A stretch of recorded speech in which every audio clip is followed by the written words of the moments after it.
Mike Dell's World number 228. Don't bend the space-time continuum for me, babe.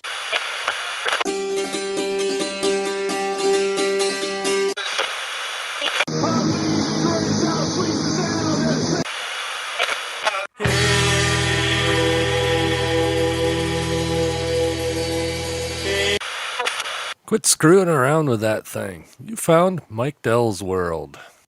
And good morning, good evening, good afternoon, whatever the case may be. Let me turn that mic down just a little bit.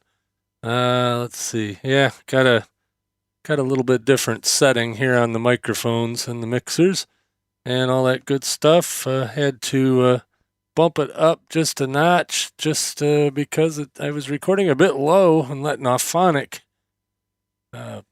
boost it up. So I want to retweak everything. So if I get a little hot, that's just the way it is. Hopefully I won't peak out. Geez, had to hit the cough button there. I think I'm good now. Had to hit pause and clear my throat. Had a busy couple of days. Didn't update this. Of course, I did get a podcast help desk out on Friday, and I will have a Geek of the North out tomorrow. But I'm going to put another one of these out tomorrow as well, or not tomorrow, on Wednesday, I should say. I'm going to record another one tomorrow, but I'll put it out on Wednesday. But tomorrow is the 40th anniversary of the sinking of the Edmund Fitzgerald. And of course, those of you who know of Gordon Lightfoot's song, The Wreck of the Edmund Fitzgerald, that's of course all about that wreck. But I'm going to have the complete timeline of what happened that night on November 10th in 1975, and a little bit more about the Edmund Fitzgerald. It was a 700 and something foot freighter out of Milwaukee, Wisconsin. So anyway, I'll save the rest of it for tomorrow night. But looking forward to that. So I'll do that tomorrow afternoon, evening, and we'll put that out tomorrow. And then Geek of the North on Wednesday and another Mike Dell's World. But last couple of days we've been partying and that stuff. It's my wife's birthday week, as she says. It's actually her birthday tonight. And tonight after work, her and I went out to dinner at McGee's 72. There's more than one McGee's, but there's not 72 of them. They call it McGee's 72 because it's on Michigan Highway 72 here in Traverse City area. And actually, it's in the town of Acme. And had a really great dinner. Every time I go there, I've had a great dinner. Had a really great dinner, and it was great to hang out with a wife without all the camaraderie of friends and family that were in town for the party. In fact, we still have a couple of stragglers, but they went out to the casino tonight. So, because right there by McGee's, probably a mile up the road, there's a fairly large casino called Turtle Creek, and it's actually a really nice casino for one that's not in Las Vegas. I try to stay away from there as much as I can, only because if I go in there, I lose money, so I don't go there that much. Every once in a while, and but it's only like 3-4 miles from the house.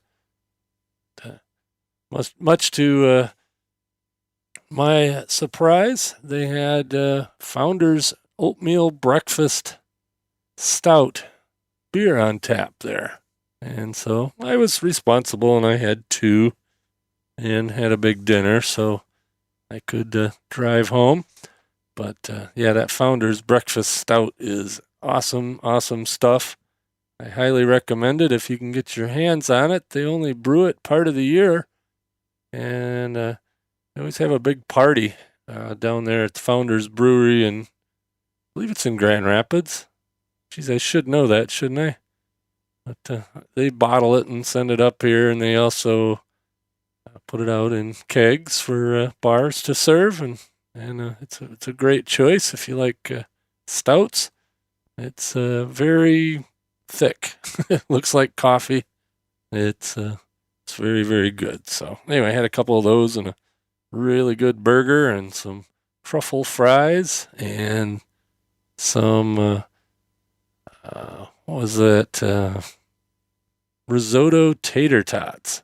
Or risotto tots, not risotto tater tots, but tater tots made out of risotto instead of potatoes or taters.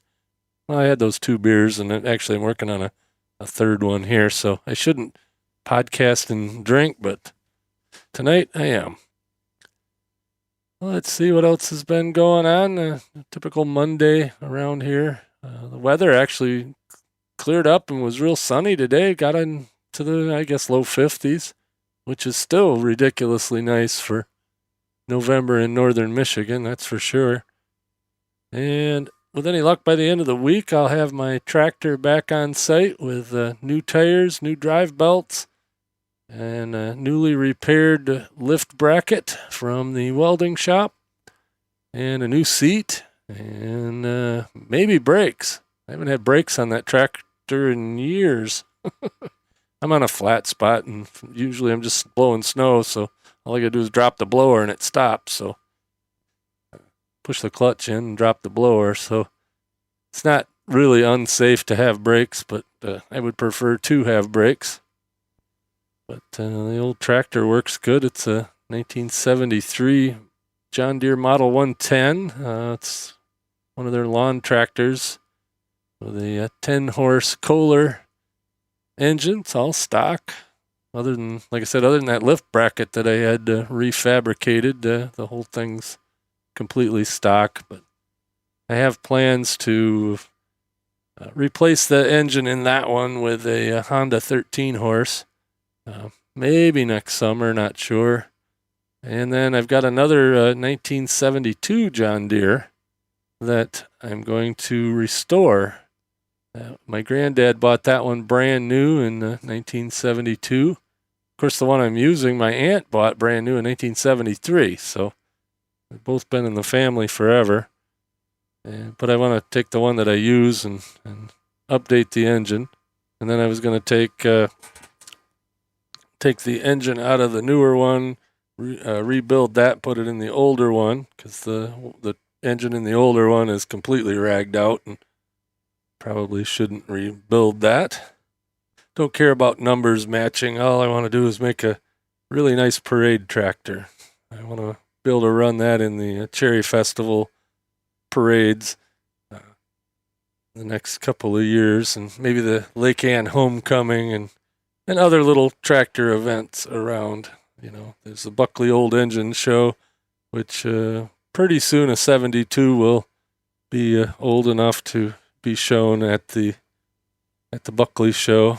So I want to get a tractor together for that, and since it's a lawn tractor, I can tear it all apart and fix every piece and put it all back together, make it look like brand new and operate like brand new. And then if I just use it for parades and hauling kids around in the little cart in the back, it'll be fun. So at least that's the plan. But until then, I actually have to use that tractor to keep my driveway clear.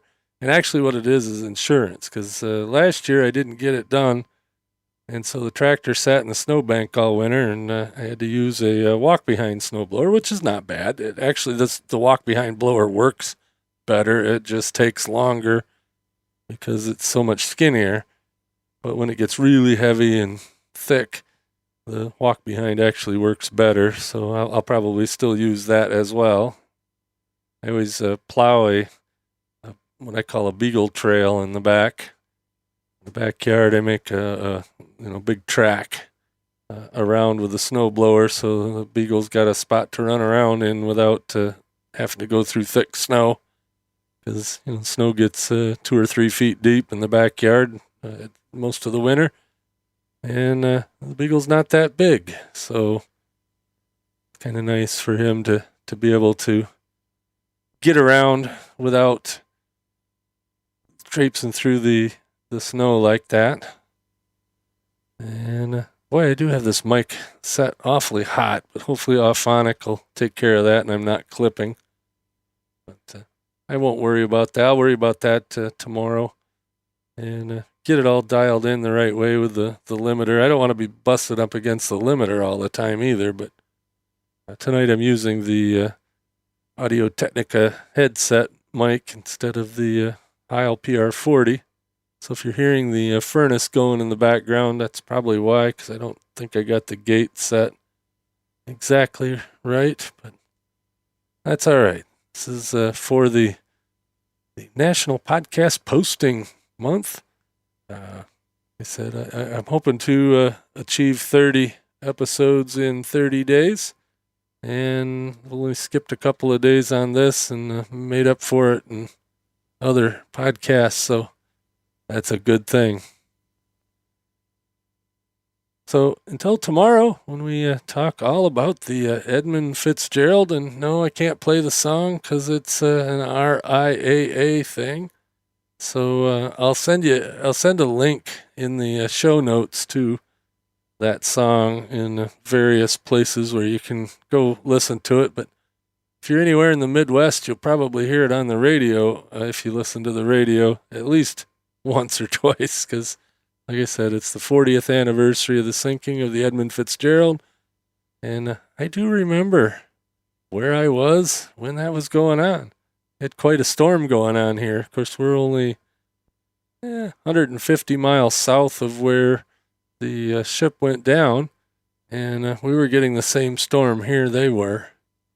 And like I said, we talked all about weather here a few episodes ago, and don't really want to beat that dead horse, but this is very unusual weather. Even in the 40s, 30s and 40s and 50s that we've been getting lately is still unusually warm. Usually by now we've had our first real snow. We had a little bit of snow, they said, toward the middle of the state, but nothing of consequence here yet.